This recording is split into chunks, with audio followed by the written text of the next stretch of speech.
الفاتحة إلى أرواح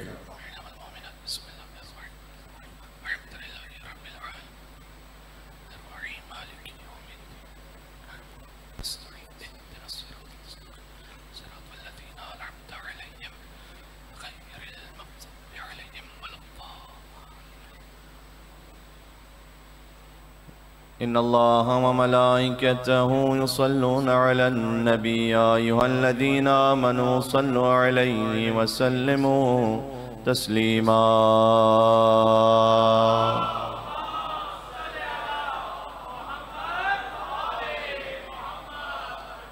أعوذ بالله من الشيطان الرجيم بسم الله الرحمن الرحيم لا حول ولا قوة إلا بالله العلي العظيم حسبنا الله ونعم الوكيل نعم المولى ونعم النصير وبه نستعين وهو خير ناصر ومعين وصلى الله على رسوله الكريم حبيب إله العالمين العبد المرتضى والنبي المجتبى والرسول المصطفى سيدنا ونبينا وشفيع ذنوبنا وطبيب نفوسنا ومولانا ومولى الثقلين جد الحسن والحسين أبي القاسم محمد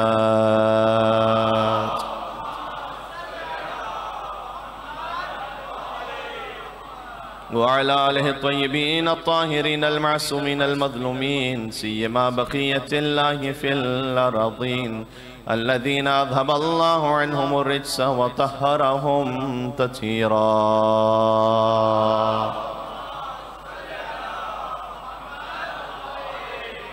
رحمة الله على محبيهم واللعنة الدائمة على أعدائهم أجمعين شبيكم محرم الارام چلیں آقا با عبداللہ الحسین علیہ السلام کی خدمت میں توسل کرتے ہیں بسم اللہ الرحمن الرحیم یا ابا عبداللہ یا حسین ابن علی أيها الشهيد يا ابن رسول الله يا حجة الله على خلقه يا سيدنا ومولانا إنا توجهنا واستشفعنا وتوسلنا بك إلى الله وقدمناك بين يدي حاجاتنا يا وجيه ما شاء الله اشفع لنا اور مل کے یا وجیعان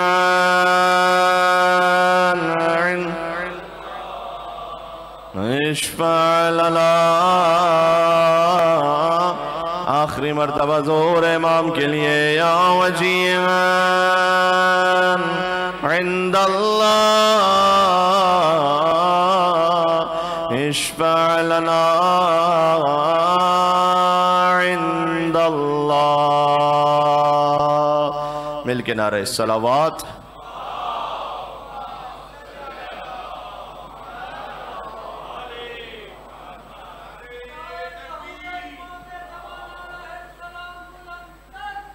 اللہم صلی علی محمد وعلی محمد اما بعد فقد قال اللہ الحکیم فی کتابہ المجید بسم اللہ الرحمن الرحیم فلما بلغ معه السعي قال يا بني إني أرى في المنام أني أذبحك فانظر ماذا ترى قال يا أبت افعل ما تؤمر ستجدني إن شاء الله من الصابرين نعرہ الصلوات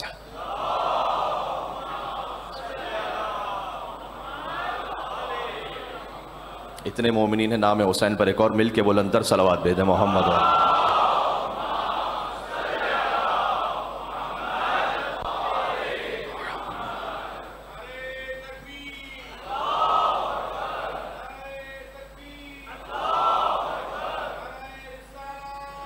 یا رسول اللہ.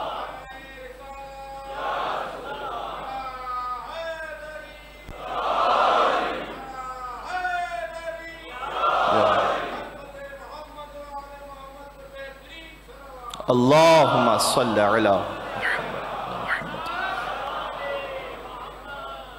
محرم الحرام سن 1444 ہجری کا چاند افق آسمان پر نمودار ہو گیا. یہ چاند اپنے ساتھ ایک خاص خبر لے کر آتا ہے، اور محرم کے چاند کا ذکر اہل بیت اطہار علیہ السلام کے کلام میں آپ کو خاص کیفیت کے ساتھ ملے گا. صادق آل محمد کے لیے کہ اذا حل ہلال عاشوراء، جب عاشوراء کا چاند آسمان پر نمودار ہو جاتا تھا تو اشتد حسنہ وعظم بکاؤہ علی مصاب جدہ الحسین، تو امام کا حزن شدید ہو جاتا تھا، گریہ بہت بڑھ جاتا تھا. علی مصاب جدہ الحسین، جیسے ہی امام دیکھتے تھے عاشور کے چاند کو. بلکہ یہاں روایت ہے کہ امام اس کیفیت میں گریہ فرماتے تھے کہ اہل قریہ اور اہل محلہ وہ آ کر خاص امام کی خدمت میں تعزیت پیش کرتے تھے ان کے جد حسین کی شہادت کی. گویا آج آپ جو فرش ادا پر موجود ہیں شب یکم محرم الحرام، آپ اپنے زمانے کے امام کو تعزیت پیش کرنے کے لیے یہاں موجود ہیں. اور امام اس کیفیت میں گریہ فرماتے تھے کہ لوگ باقاعدہ خاص آ کر صادق آل محمد کی خدمت میں امام حسین علیہ السلام کا پرسہ پیش کرتے تھے. اس لیے یہ کہنا بالکل بجا ہے کہ مدینہ والے محرم کا چاند آسمان پر نہیں دیکھا کرتے تھے. جعفر صادق کے گھر سے گریے کی اتنی آواز بلند ہوتی تھی کہ وہ سمجھ جاتے تھے کہ محرم کا چاند طلوع ہو چکا ہے. لہذا اس چاند کی خاص کیفیت ہے، اور ان روایات کو بیان کر کے میں ایک نتیجہ بھی آپ کی خدمت میں پیش کرنا چاہتا ہوں کہ محرم کے حوالے سے کیا اہتمام ہے اہل بیت اطہار علیہ السلام کا، اور شاید ہم تھوڑا سا ڈی ٹریک نہ ہو گئے ہوں تو ہمیں تھوڑا توجہ دینے کی ضرورت ہے. ایک حدیث میں نے چھٹ امام کی پیش کی آپ کی خدمت میں. خود امام بادشاہ خراسان علی ابن موسیٰ رضا علیہ السلام نے ارشاد فرمایا اپنے بابا کے لیے، باب الحوائج امام موسیٰ کاظم علیہ السلام، کہ اذا دخل شہر محرم لا یرا ابی ضاحکا، جیسے ہی محرم کا چاند طلوع ہوتا، محرم کا مہینہ داخل ہوتا، لا یرا ابی ضاحکا، کوئی میرے بابا کو ہنستا ہوا دیکھتا ہی نہیں تھا. اب دیکھیں یہ شاید ہماری ایک عام انسانی کیفیت میں اور استطاعت سے باہر ہے. میں اپنی بات بھی کر رہا ہوں کہ ہماری کیفیت مجلس میں تو ایک غم کی رہتی ہے، لیکن جب مجلس ختم ہو جاتی ہے تو ہم دوبارہ بشریت کے تقاضے کے تحت اپنی پرانی کیفیت پہ پلٹ آتے ہیں. اس کو ہمیشہ باقی رکھنا بڑا مشکل کام بھی ہے، لیکن بہرحال جو عصمت کا مقام ہے وہ یہ ہے کہ لا یرا ابی ضاحکا، محرم میں کوئی امام کو ہنستا ہوا دیکھتا نہیں تھا. یہاں تک کہ پھر امام نے فرمایا جیسے جیسے محرم کا ایک ایک دن گزرتا جاتا تھا ان کا غم اور گریہ اتنا بڑھتا جاتا تھا کہ عاشور کے دن امام بات نہیں کر پاتے تھے کسی سے، اس لیے کہ آواز گلوگیر ہوتی تھی گریہ کی وجہ سے. یہ جو ساری کیفیتیں ہیں، فارسی زبان کے شاعر نے کہا کہ پرسیدم ز ماہ چرا قامتت خمس آہی کشید وگت ماہ محرم است. میں نے چاند سے پوچھا کہ تیری کمر کیوں خم ہے آج، تو اس نے کہا اس لیے کہ ماہ محرم الحرام کا چاند ہے، میں عزا امام حسین علیہ السلام میں ہوں مصروف. ایک بات کاش اچھی طرح سے پہنچا سکوں، وہ یہ کہ جیسے محرم شروع ہوتا ہے تو نیک نیتی کے ساتھ ہی کچھ سوشل میڈیا پہ میسیجز آپ کو بڑی کثرت سے ملیں گے کہ مثلاً عزادار کی جو ڈیفینیشن ہے، عزادار یعنی یہ، عزادار یعنی یہ، عزادار یعنی یہ، عزادار میں یہ ہونا چاہیے، یہ ہونا چاہیے. عزادار کے لیے جو سب سے پہلی اور بنیادی ترین شے امام نے بیان کی ہے گریہ و ماتم، اس کا ذکر سب سے کم ہوتا ہے. عزادار ذمہ دار ہونا چاہیے، عزادار باوقار ہونا چاہیے، یہ سارے میسیجز ہوتے ہیں اور یہ اپنے مقام پر درست ہے، نیک نیتی کے ساتھ ہے. مجھے اس میں میں کسی کی نیت پہ شک نہیں کر رہا، لیکن جو محرم کی روح ہے نا وہ گریہ بر ابا عبداللہ الحسین علیہ السلام ہے. اگر اللہم صلی علی محمد،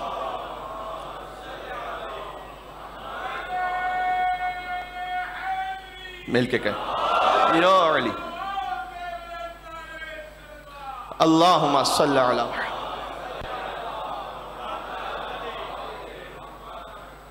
گریہ و ماتم جو امام کی نگاہ میں سب سے اہم ہے، وہ کئی مرتبہ آپ کو کم رنگ ہوتا ہوا ملے گا. یعنی اگر یہ کہ تم فلاں کام نہیں کرتے تو تمہارے گریے کا کیا فائدہ ہے, تم یہ نہیں کرتے تم گریہ کیوں کرتے ہو, تمہاری عزاداری. عزیزان گرامی, جب بھی بات کیجئے نا مذہب کے ٹاپک پر تو قال الباقر اور قال الصادق سے بات کیجئے, اپنی عقل سے بات نہ کیجئے. یہ بات ذہن میں رکھیے گا. آپ کو کسی کی بات کو بہت اچھی لگ رہی ہو, اس کا سیکوینس بڑا اچھا ہے, اس میں لفظوں کی ترتیب بڑی اچھی ہے, کسی عالم کی بھی گفتگو کا معیار اس بات پر نہیں ہے کہ اس کے ویورز کتنے ہیں. کسی خطیب کی خطابت کا معیار اس بات پر نہیں ہے کہ ان کی ویڈیو گرافکس اور ایچ ڈی کوالٹی کتنی اچھی ہے. آج کل لوگ اس سے انسپائر ہو جاتے ہیں. آپ کو کسی کی قدر و منزلت معلوم کرنی ہے, کسی کا ویٹ. آپ یہاں اتنی بڑی تعداد میں تشریف فرمائیں, کسی کا ویٹ 60 kg ہے, کسی کا 70 کلو ہے, کسی کا 80 کلو ہے. یہ آپ کے جسم کا ویٹ ہے, یہ آپ کی شخصیت کا ویٹ نہیں ہے. بات پہنچ رہی ہے؟ یہ آپ کی پرسنالٹی کا ویٹ تو نہیں ہے نا. آپ کی پرسنالٹی کا کیا ویٹ ہے؟ آپ کی شخصیت کا کوئی ویٹ ہے, کوئی پیمانہ ہے؟ امام سے پوچھئے کیا پیمانہ ہے. امام نے کہا اعرفوا منازل الناس علی قدر روایاتہم عنا. اگر کسی شخصیت کو میزان کرنا چاہتے ہو کہ اس کا مقام کتنا ہے, علی قدر روایاتہم عنا, یہ دیکھو ہم اہل بیت سے حدیثیں کتنی بیان کرتا ہے. ایک مل کے صلوات دے دے نام حیدر کرار علی ابن ابی طالب علیہ السلام پر.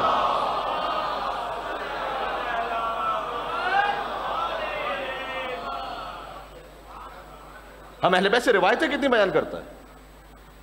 کہیں آپ عزاداری کے باب میں, کربلا کے باب میں, یا کسی بھی دین کے باب میں کسی سے کوئی بات سنے کتنی اچھی کیوں نہ ہو, آپ پوچھیں اس سلسلے میں کوئی حدیث موجود ہے امام جعفر صادق علیہ السلام کی, امام رضا علیہ السلام کی, امام علی نقی علیہ السلام کی؟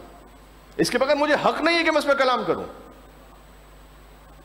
یعنی کبھی ہوتا ہے کہ پوری گفتگو گزر جائے کسی خطیب کی اور کوئی ایک حدیث پوری گفتگو میں بیان نہ ہو, تو اس میں فلسفہ بیان ہو جائے, اس میں منطق بیان ہو جائے, اس میں اپنے مزاج کی باتیں بیان ہو, لیکن حدیث بیان نہ ہو. امام نے کہا گفتگو کا ویٹ اس کا ہے کہ جو ہماری حدیث پڑھ رہا ہے. جو مولا رضا علیہ السلام نے فرمایا کہ ان یوم الحسین اقرا جفوننا واسبل دموعنا, حسین کا جو غم ہے وہ ہم پر ایسا طاری ہے کہ ہم نے اتنا گریہ کیا ہے کہ ہماری آنکھیں زخمی ہو گئی. یہ امام رضا علیہ السلام کا کلام ہے, کسی شاعر کی شاعری نہیں ہے یہاں کہ جس میں ایگزیجوریشن ہو, شاید کسی خطیب کی خطیبانہ رنگ آمیزی بھی نہیں ہے کہ جس نے خطابت کے جوش میں کہہ دیا. امام رضا علیہ السلام نے فرمایا, تو سوچئے گا کہ گریے کی اور اس عزا کی کتنی زیادہ اہمیت ہے کہ امام نے فرمایا اقرہ جفوننا. اقرہ کہتے ہیں ان پلکوں کو, یعنی ہم نے اتنا زیادہ گریہ کیا کہ ہماری آنکھوں کی پلکیں زخمی ہو گئیں. علی ابن موسیٰ رضا علیہ السلام نے فرمایا وَأَسْبَلَ دُمُوعَنَا, اور اسبلا دموعنا کا ترجمہ میں کیسے کروں؟ ہمارے آنسو نہیں بہ رہے, اسبلا سیلاب جاری ہے. لہٰذا آپ کو صادق آل محمد کی حیات میں ملے گا کہ ان کے سامنے جب شاعر کوئی مرثیہ پڑھتا تھا تو امام اتنا گریہ کرتے تھے کہ ان کی ریش مبارک تر ہوتی تھی. ہم میں سے شاید کوئی اتنا گریہ نہیں کر سکتا کہ ہم اتنا روئیں کہ ہماری داڑھی سے آنسو ٹپکنے لگے, لیکن امام کرتے تھے. یہی حق ہے محرم کا. یعنی یہ کہ اگرچہ کہ میں خود آپ کے سامنے 45-50 منٹ کی گفتگو کر رہا ہوں, اور لازمی سی بات ہے کہ ایک بہت بڑا امام حسین علیہ السلام کا جو غم ہے وہ انسٹیٹیوشن ہے. واقعی ایسی یونیورسٹی دنیا میں کہاں کسی کو ملے گی کہ جس میں نہ کسی ایڈمیشن فارم فل کرنے کی ضرورت ہے. ہائے ہائے ہائے, بات پہنچ رہی ہے میں کیا کہنا چاہ رہا ہوں. آپ میں سے کون ہے کہ جو کسی فارم کو فل کر کے آیا یہاں پر؟ کوئی رجسٹریشن کروائی ہے کسی نے؟ کسی کو خاص انویٹیشن گیا ہے کیا؟ اچھا, اس یونیورسٹی کی خصوصیت یہ ہے کہ یہاں پر کوئی باؤنڈری بھی نہیں ہے. یونیورسٹی کا ہوتا ہے نا کہ بھئی ایک خاص کیمپس ایک جگہ پر ہے, آپ نے اپنے گھر پہ فرش عزا بچھایا, نام امام حسین لیا, زیارت عاشورہ پڑھنا شروع کی امام حسین کی حیثیت سے, اور ایک بہت چھوٹے سے نوکر امام حسین السلام کی حیثیت سے میں بار بار آپ کو یاد دلاتا رہوں گا, آپ اس کو برا نہ مانیے گا. پانچویں امام نے فرمایا ہے کہ درود تو کسی بھی کیفیت نے کی کوشش کیجیے, نماز بھی اسی طریقے سے پڑھیے. نماز میں امام نے بتلایا کہ جب حالت قیام میں ہو تو بہتر یہ ہے کہ سجدگاہ پر اپنی نگاہ رکھو, یہ زیادہ ثواب ہے, مستحب ہے. خود آیت اللہ سیستانی سے ایک فتویٰ بھی پوچھا گیا, فتویٰ یہاں نہیں کہیں گے، ایڈوائس کہیں گے کہ آپ بتلائیے کہ نماز میں توجہ کیسے زیادہ رہے. تو چونکہ بعض لوگوں کو ہر گمی ہوئی چیز جو ہے نماز میں یاد آتی ہے، تو نماز میں توجہ کیسے زیادہ رہے؟ تو انہوں نے یہ کہا کہ احادیث ہی کی روشنی میں کوئی بیان کیا کہ اگر آپ سجدگاہ پر نگاہ کرتے ہوئے قیام کریں گے تو خود بخود آپ کی توجہ نماز میں زیادہ رہے گی. آپ تجربہ کر کے دیکھ لیجئے گا، سادہ سا نسخہ ہے، کر کے دیکھ لینے میں کوئی حرج نہیں. تو جس کام کو امام نے جیسے بتلایا نا ویسا کیجیے. صحابہ کرام رضوان اللہ تعالیٰ علیہ مجمعین وہ حضور سے جب کوئی حدیث پڑھتے تھے نا، میں آؤں گا اس عزاداری کے سلسلے میں، ہمارا کانسیپٹ کلیئر ہو، لیکن میں نے کہا جو کام امام نے جیسے بتلایا ویسا کریں.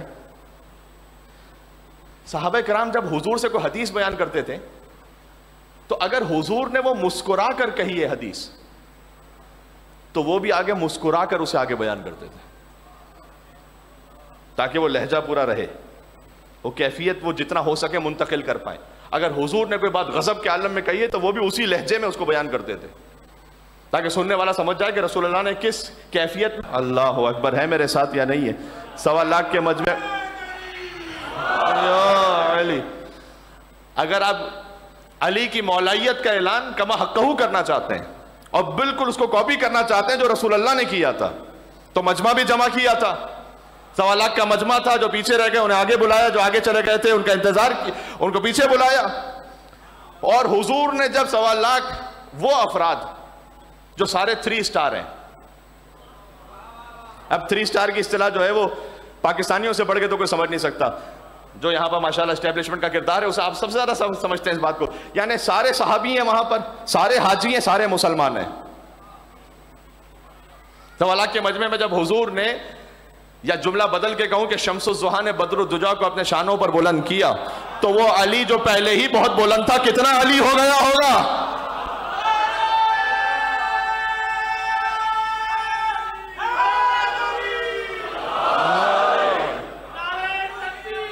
اللہ اکبر.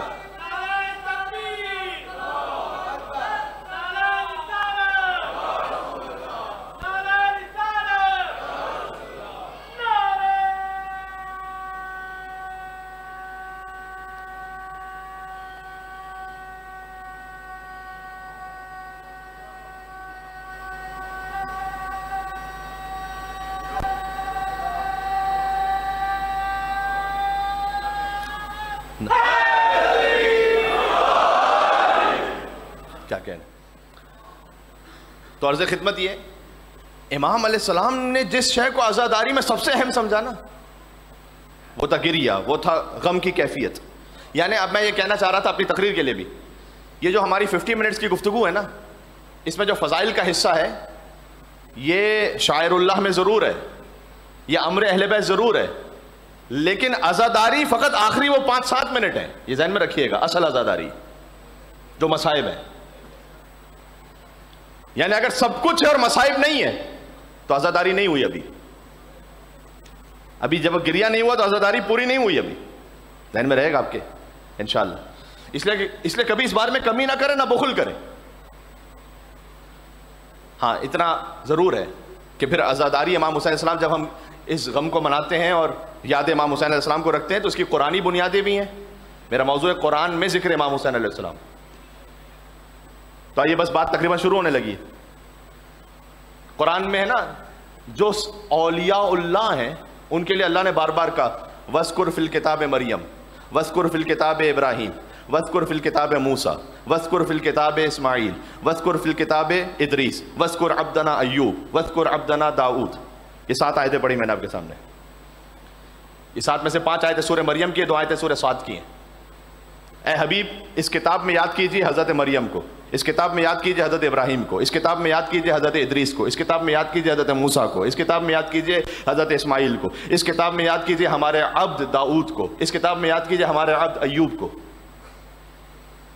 پروردگار یہ 1400 سال پرانی کتاب اور اس سے بھی 2,000 سال پرانے قصے تو کتاب میں ذکر کرنے کی ضرورت کیا ہے یہاں پر؟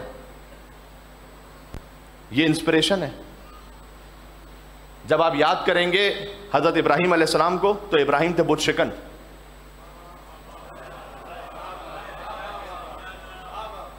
میں باہر کے بت کی تو بات ہی نہیں کر رہا. ابھی تو جب ابراہیم بت شکن کو یاد کریں گے تو اپنے اندر کا بت تو سب سے پہلے توڑیں گے. جو کسی کے اندر کا بت ہوتا ہے نا وہ کوئی نہیں توڑ سکتا سوائے خود اس شخص کے. یہ ذہن میں رکھیے گا.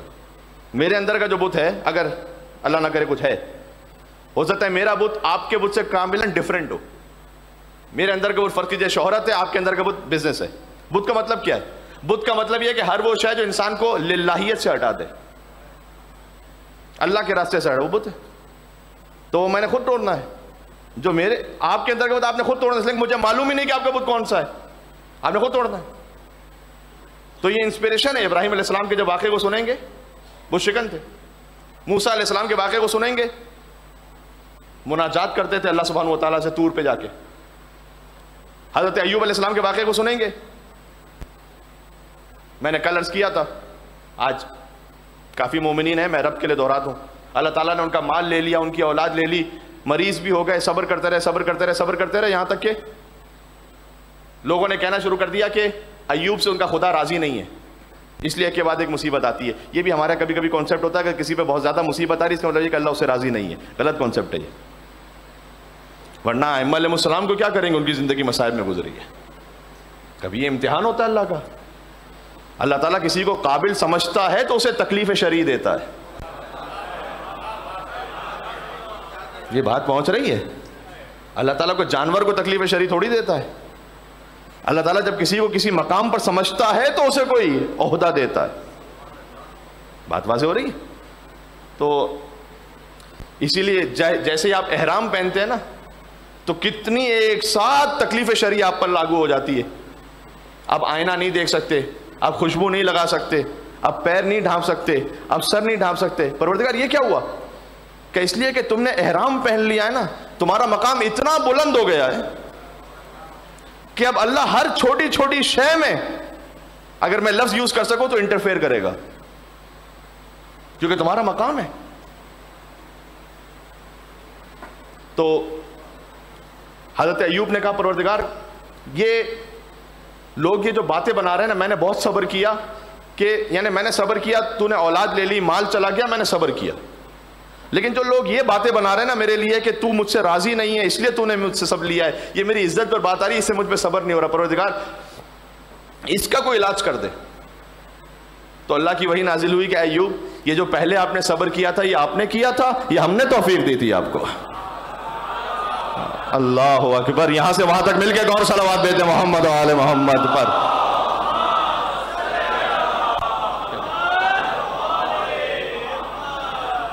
یہ تو ابھی سے اناؤنسمنٹ شروع ہو گئے.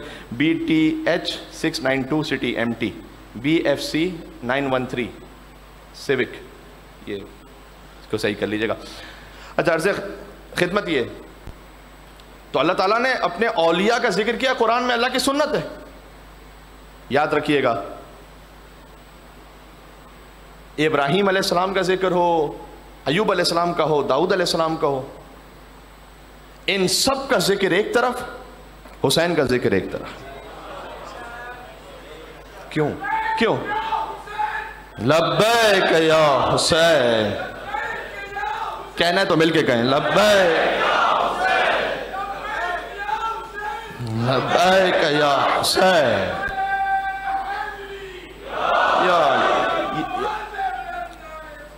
اللہم صلی علی محمد.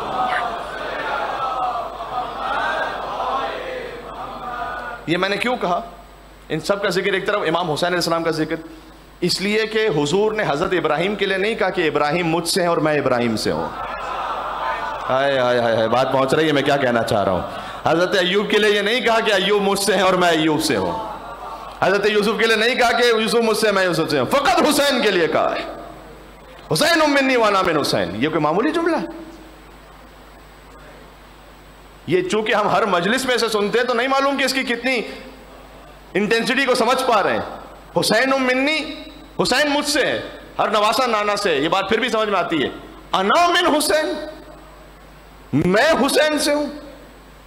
یہ جانتے ہیں میں حسین سے ہوں. جتنے بھی یہاں ماشاءاللہ آپ تشریف فرمائیں, اور دنیا کا کوئی بھی انسان ہو, اس کا ایک نسب ہوتا ہے, ایک حسب ہوتا ہے. نسب یعنی اس کی فیملی، حسب یعنی اس کا کردار، کیریکٹر. نسب سے کبھی عزت ملتی ہے، بڑی فیملی سے کوئی عزت ملے گی، کبھی حسب سے بھی عزت ملتی ہے، کوئی اس کا کیریکٹر اتنا عالی ہے کہ اس کو عزت ملتی ہے، جس میں دونوں یکجا ہو جائیں.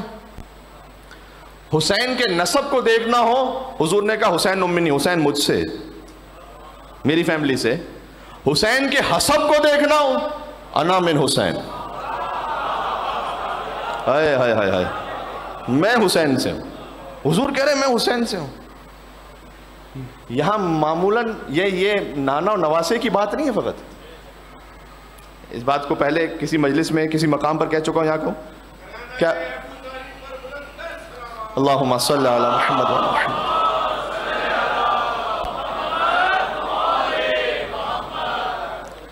کہ جب حسین پوچھتے رسالت پر ہو تو کسی فقیہ نے، کسی شیعہ یا سنی فقیہ نے یہ فتویٰ نہیں دیا کہ سنت رسول یہ ہے کہ جب بھی آپ کا نواسا، ماشاءاللہ بزرگ بھی نظر آ رہے ہیں، تو آپ کا نواسا کبھی آپ کی پشت پر آ جائے گا تو آپ 70 مرتبہ کہیں گے سبحان ربی الاعلی و بحمدہ، اور کہیں گے سنت رسول یہ ہے کہ میں بھی یہ کہوں گا.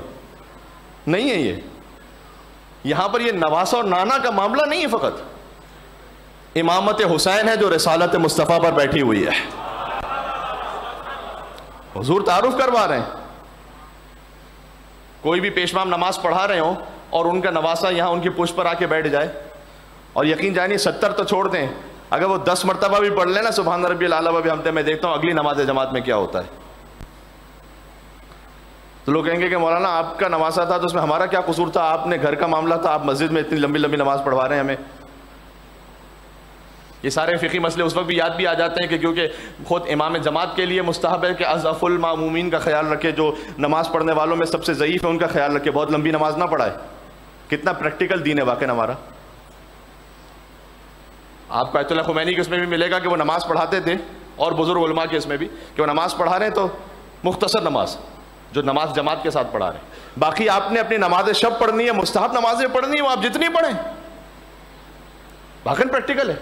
آیت اللہ مرشی نجفی تو جب بی بی معصومہ قم کے حرم میں نماز پڑھاتے تھے تو ان کے لیے منقول یہ ہے کہ اتنا اسپیڈ میں نماز پڑھاتے تھے کہ یہاں اذان شروع ہوئی اور انہوں نے وہاں اپنی نماز شروع کر دی، اذان ختم ہونے کا بھی ویٹ نہیں کرتے تھے. اب میں یہ نہیں کہہ رہا کہ ہر جگہ یہ ہونا شروع ہو جائے، لیکن وہ اس لیے اسپیڈ میں پڑھاتے تھے کہ جتنے اطراف کے بزنس مین تھے، دکاندار، وہ سب آ جاتے تھے ان کے پیچھے نماز پڑھنے کے لیے. 5 منٹ میں مغرب عشاء دونوں پڑھائی، نماز جماعت کا ثواب ملا، فارغ ہو گئے، اس کے بعد اپنی دکان پہ چلے گئے.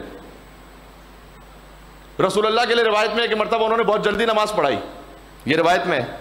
تو صحابہ کرام نے پوچھا کہ یا رسول اللہ آپ نے آج بڑی جلدی نماز پڑھا کے ختم کر دی، وجہ؟ کہ تم نے آواز نہیں سنی؟ ایک بچہ رو رہا تھا اور اس کی ماں جماعت میں شریک تھی.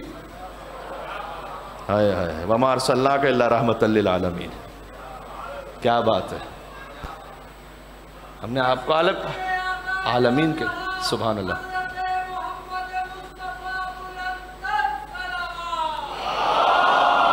اللہم صلی علی محمد وعلی محمد. سنیے گا، آج کے حد تک بات ختم کرنے لگا ہوں. آہستہ آہستہ مصائب کا تھوڑا سا زیادہ رکھیں گے، کوشش کریں گے انشاءاللہ، اللہ نے توفیق دی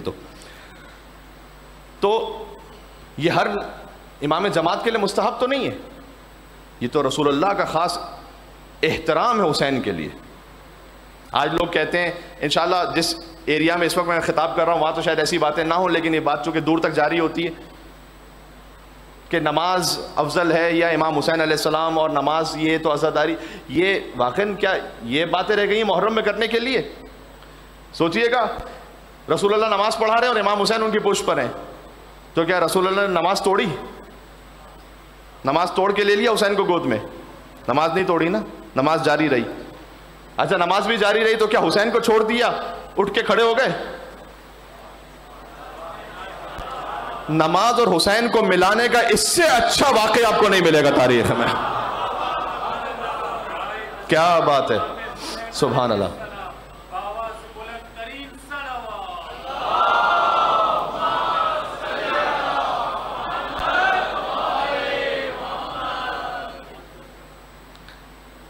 تو بہرحال بات کو میں اس طرح سے سمیٹ رہا ہوں، یہ ہے حسین منی و انا من حسین. اس لیے قرآن میں ابراہیم علیہ السلام کا ذکر کیجئے، اسماعیل علیہ السلام کا ذکر کیجئے، مریم سلام اللہ علیہ کا ذکر کیجئے، حضرت داؤد، حضرت ایوب علیہ السلام کا ذکر کیجئے. ان میں سے کسی کے لیے حضور نے یہ نہیں فرمایا کہ میں ان سے ہوں. حسین کے لیے کہا میں ان سے ہوں. اللہ سبحانہ و تعالیٰ کی وحی کے بغیر حضور کلام نہیں کرتے. بات واضح ہو رہی ہے؟ جب حضور اپنی بیٹی کے لیے کھڑے ہوتے ہیں تو باپ بیٹی کے لیے نہیں کھڑا ہو رہا. یہ رسالت مصطفیٰ ہے جو عصمت فاطمہ زہرا کے احترام میں بلند ہو رہی ہے. کیا عجب. اللہم صلی، مجھے بات کرنے دیں.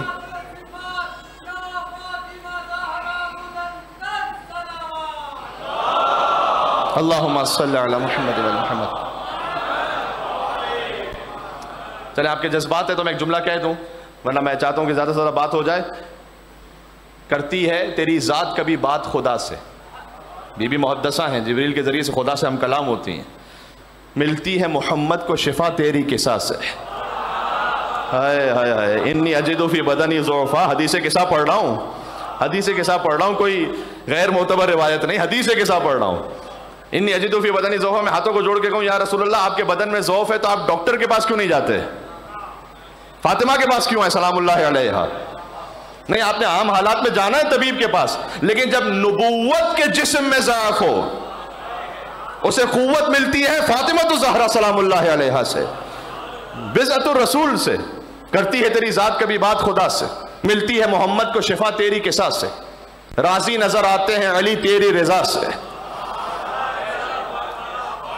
کہ حسنین بھی بنتے ہیں سخی تیری عطا سے. اللہ اکبر. حسنین بھی بنتے ہیں سخی، محرم کے لیے کہنے لگا ہوں، حسنین بھی بنتے ہیں سخی تیری عطا سے. کہ زینب بھی ہیں پاکیزہ تیری پاک رضا سے. اور بن جاتا ہے عباس بھی بس تیری دعا سے. بن جاتا ہے عباس بھی، دین مکمل اس دو جملوں میں ہو جائے گا. بن جاتا ہے عباس بھی بس تیری دعا سے. تو ہم خوش ہیں کسی سے تو فقط تیری خوشی پہ. ہم خوش ہیں کسی سے تو فقط تیری خوشی پہ. اور جس جس سے تو ناراض ہو لعنت ہو اسی پہ.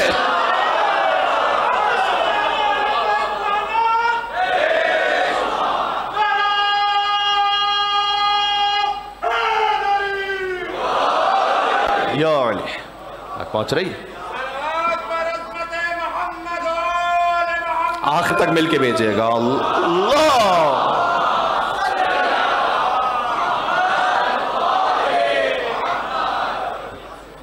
آج کی بات کا خلاصہ یہ ہوا کہ دین کو لیجئے اہل بیت کے کلام سے،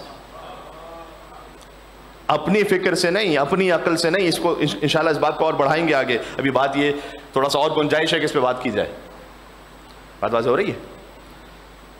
تو آج مجھے کہہ دینا تھا لیکن آج وقت نہیں بچا، کیونکہ میں چاہتا ہوں کہ مصائب کا وقت میں نہ لوں فضائل میں، اور مصائب کو پوری طریقے سے پڑھا جائے. میں اشارہ کر رہا ہوں، کل پھر یہاں سے بات شروع کریں گے.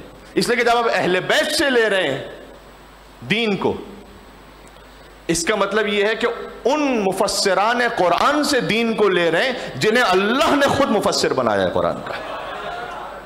یہ ذہن میں رکھیے گا. حسین اور قرآن میں ایسی شباہت ہے. قرآن مجید میں ذکر امام حسین ہمارا موضوع ہے. میں ایک ایک کر کے آیتیں پڑھوں گا، آج بھی پڑھنی تھی لیکن وقت نہیں. آج 21 شباہتیں لکھی ہیں علماء نے، وہ تو جو سامنے سمجھ میں آ گئیں. قرآن اور حسین میں 21 تو سامنے کی شباہتیں.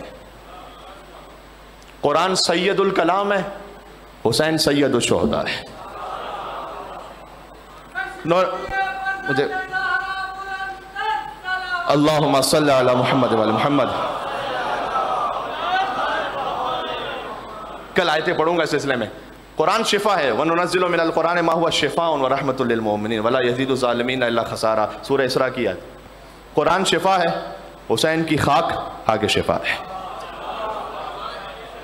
بنص حدیث معصوم امام صادق کا کلام ہے کہ حسین کی خاک آگے شفا ہے. تین کربلا میں شفا ہے. کیا کہنا. قرآن نور ہے. حسین اشہد انک کنت نورا فی الاسلاب الشامخہ والارحام المطہرہ. قرآن امر بالمعروف نہی عن المنکر کرتا ہے. حسین اشہد انک قد اقمت الصلاۃ وآتیت الزکاۃ وامرت بالمعروف ونہیت عن المنکر.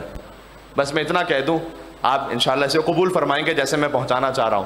قرآن اور حسین میں اتنی شباہت ہے کہ حسین کتابوں میں آئے تو قرآن بن جائے، کتاب انسانوں میں آئے تو حسین بن جائے۔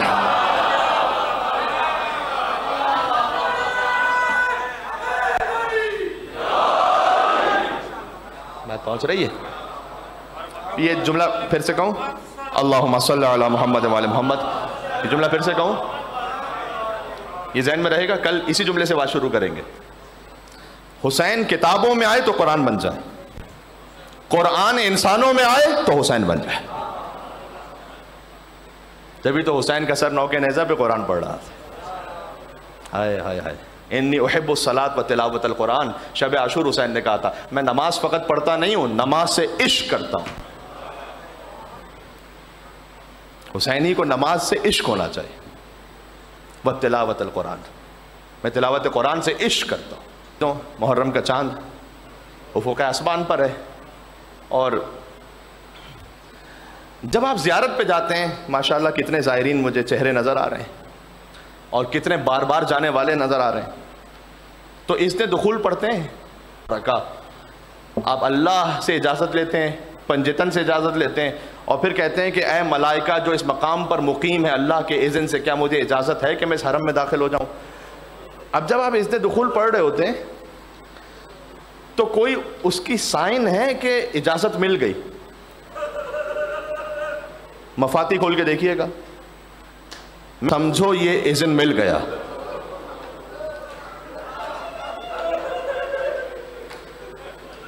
محرم کا چاند دیکھ کر پہلی شب میں جب دل ٹوٹے اور آنکھوں سے آنسو بہیں تو سمجھو حسین کی طرف سے اجازت مل گئی۔ آؤ محرم میں میرا غم منانے کے لیے آؤ، کیا کہنے۔ معمولاً سطح علیہ السلام کے مصائب یہ سب پڑھتے ہیں، لیکن وہ آخر میں پڑھوں گا ایک حصہ اس کا، آج روانگی کے مصائب ہیں، لیکن میں چاہتا ہوں یہ پہلی مرتبہ خود میں زندگی میں یہ کام کرنے لگا ہوں، اس لیے کہ میں نے تو میں چاہتا ہوں زیارت ناہیہ سے کچھ جملے پڑھ دوں، جس کو جتنی توفیق نصیب ہو جائے وہ بآواز سے بلند روتا رہے، امام بلند روتا رہے۔ امام زمانہ فرماتے ہیں سلام اس حسین پر جو خاک اور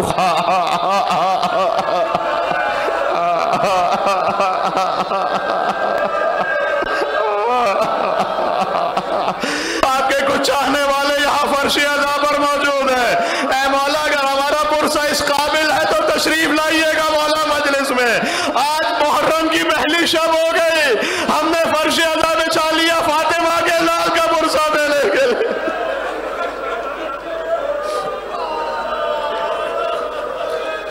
جزاک اللہ۔ سلام اس مظلوم پر جس کے خیموں کو پھاڑ ڈالا گیا، سلام ان گریبانوں پر جو خون میں آلودہ تھے۔ اگلا جملہ سن کر یا حسین کہنا تمہیں خدا حسین کا واسطہ ہے رونا۔ سلام ان ہونٹوں پر جو پیاس سے خشک ہو گئے تھے۔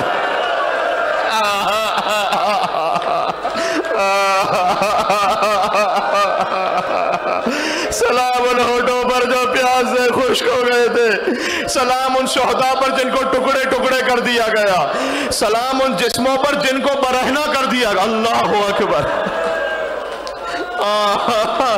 ظالم حسین کا لباس لوٹ کر چلے۔ سلام ان اعضاء پر جن کو جسموں سے کاٹ ڈالا گیا۔ کیا کیا مصائب امام حسین کے، کوئی انگلی کاٹ کر چلا گیا، کوئی ہاتھ کاٹ کر چلا گیا امام حسین۔ توفیق رہی تو پڑھیں گے نام امام حسین پر۔ سلام ان مستورات عصمت پر جن کو بے ردا کر دیا گیا۔ السلام علی علی الکبیر، سلام علی اصغر پر۔ السلام علی علی الصغیر، سلام و شیرخوار علی اصغر پر۔ سلام ان جسموں پر جنہیں قتل کے بعد چھوڑ دیا گیا بیابان میں۔ اب اس کے بعد امام فرماتے ہیں حسین کو بھی ایک غسل دیا گیا، جانتے ہو کون سا؟ السلام علی المغسل بدم الجراح، سلام اس کو جیسے اس کے خون سے غسل دیا گیا۔ ایک ایک جملہ کلیجہ چیر دیتا ہے عزیزوں، یہ میرا اپنا جملہ نہیں ہے، امام زمانہ علیہ السلام اے امام زمانہ آپ کے جد کے مسائب پڑھ رہا ہوں، مولا یہ منتظر تشریف فرما ہے اپنی جھولیاں پھیلا کر۔ مولا کوئی نظر کرم سلام ہو اس پر جسے ہر طرف سے نیزے مارے جا رہے تھے، سلام ہو اس پر جس کی شہ رگ کو بے دردی سے کاٹ دیا گیا، سلام اس ریش مقدس پر جو خون سے تر تھی، سلام ان رخساروں پر جو خاک آلود تھے، سلام ان دانتوں پر جن پر چھڑی ماری جا رہی۔ بس عزیزوں گریہ کر لیا نا امام حسین پر، بس زیارت ناہیہ کی جو شہادت کا حصہ ہے وہ پڑھوں گا انشاءاللہ، جب توفیق رہی عاشور کے دن پڑھوں گا، لیکن ابھی اتنا کہ حسین جن کے دانت بھی زخمی ہیں، جن کے لب بھی زخمی ہیں، آگے زیارت ناہیہ میں ہے کہ سلام حسین آپ پر، جب آپ کا وقت شہادت آیا تو آپ نیم کھلی ہوئی آنکھوں سے اپنے بچوں کی طرف دیکھ رہے تھے، یعنی حسین اس وقت سکینہ کی طرف دیکھ رہے تھے، حسین جانتے تھے میرے بعد سکینہ یتیم ہو جائیں گے، سکینہ کو تماچے مارے جائیں گے، لیکن میں ہاتھوں کو جوڑ کے عرض کروں گا اے بی بی سکینہ، مجھے نہیں معلوم باپ کے ساتھ آ کر تماچے کھانا زیادہ سخت تھا یا آپ کی ایک بہن صغرا مدینہ میں رہ گئی وہ زیادہ سخت تھا۔ حسین کی ایک بیٹی ساتھ آئی ہے، ایک بیٹی مدینہ میں رہ گئی ہے۔ جب حسین چلنے لگے ہیں عزیزو، نام حسین پر آپ نے گریہ کیا ہے، یہ کچھ متاخرین نے فارسی کتابوں میں یا بعض عربی کتابوں میں کچھ مرثیوں میں جو کچھ کلام ملا ہے میں اس سے پڑھ رہا ہوں۔ جب حسین نے ہر ایک کو ساتھ لیا نا، کل میں نے سنائے تھے آپ کو کچھ بند، پہنچی جو ہی ناقے کے قریب دختر حیدر، خود ہاتھ پکڑنے کو بڑھے سبت پیمبر، اور فضا تو سنبھالے ہوئے تھی گوشہ چادر، تھے پردہ محمل کو اٹھائے علی اکبر، فرزند کمر بستہ چپ و راز کھڑے تھے، اور نالین اٹھا لینے کو عباس کھڑے تھے۔ ایک دن تو مہیا تھا یہ سامان سواری، ایک روز تھا وہ گرد تھے نیزے لیے ناری، محمل تھا نہ ہودج نہ کجاوا نہ ہماری، اور بے پردہ تھی وہ حیدر کرار، حیدر کرار کی پیاری، ننھے کئی بچوں کے گلے ساتھ بندھے تھے بال کھلے چہروں پہ اور ہاتھ۔ بس یہی وجہ تھی جب بی بی زینب نے سفارش کی نا بی بی فاطمہ تو صغرا کی کہ بھئیہ جب سب جا رہے ہیں تو صغرا کو بھی لے کر چلیں، اس وقت حسین نے کہا تھا، بظاہر کتاب نزہت الحسین سے شاید یہ روایت ہے، اس میں امام حسین نے کہا کہ اے بہن آپ جانتی ہیں کہ کربلا کے بعد سر کھلے بازاروں میں جانا ہے، درباروں میں جانا ہے، اللہ نے جو مجھے اولادیں عطا کی ہیں ان میں کوئی میرے نانا رسول اللہ کی شبیہ ہے، کوئی میرے بابا علی مرتضیٰ کی شبیہ ہے، لیکن میری یہ بیٹی صغرا میری ماں فاطمہ الزہرا، آئے حسین،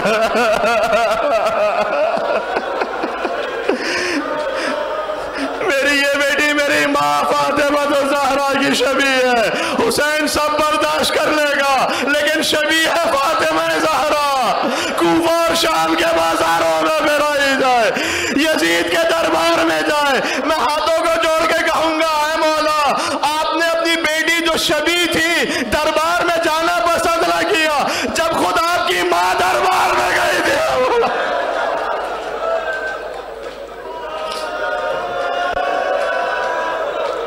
جزاک اللہ، حق یہی ہے کہ حسین پر ایسے گریہ کیا جائے۔ ایک جملہ مجھے اور کہنے دو، صغرا کا خط پڑھنا ہے بس مجھے ایک جملے میں۔ امام چلے گئے 28 رجب کو چلے مدینہ سے، 3 شعبان پہنچے مکہ، شعبان رمضان شوال ذوالقعدہ مکہ میں رہے، ذی الحج کی 8 تاریخ کو حج کے احرام کو عمرے میں بدلا، حسین نے مکہ چھوڑا۔ اب صغرا ہیں جو منتظر ہیں، محرم کا چاند طلوع ہوا، صغرا کا دل بے چین ہے، آتی ہیں نانی ام سلمہ کے پاس، بار بار آ کر کہتی ہیں کہ اے نانی میرے بابا کی طرف خیر ہو، کاش میرے بابا کی طرف خیر ہو۔ حسین نے ایک شیشی دی تھی کربلا کی خاک کی جناب ام سلمہ کے پاس، فرمایا تھا کہ جب تک یہ خاک رہے سمجھنا میں زندہ ہوں، جب یہ خاک خون میں بدل جائے تو صغرا بار بار آ کر دیکھا کرتی تھی۔ ایک دن آ کر کہا کہ نانی جان میں چاہتی ہوں اپنے بابا کو خط لکھوں۔ بیٹی آپ کا خط پہنچائے گا کون؟ کہا نانی جان میں اس راستے پر جہاں سے راستے جدا ہوتے ہیں آ کے بیٹھ جاؤں گی، اور جو عراق جانے والا مسافر ہوگا اس سے کہوں گی کہ میں حسین کی بیٹی ہوں، میرا خط میرے بابا تک پہنچا دو۔ بس اس خط کا متن جو بعض متاخر کتابوں میں آیا ہے وہ اس طرح سے ہے کہ من العلیلہ، بابا آپ کی بیمار بیٹی کی طرف سے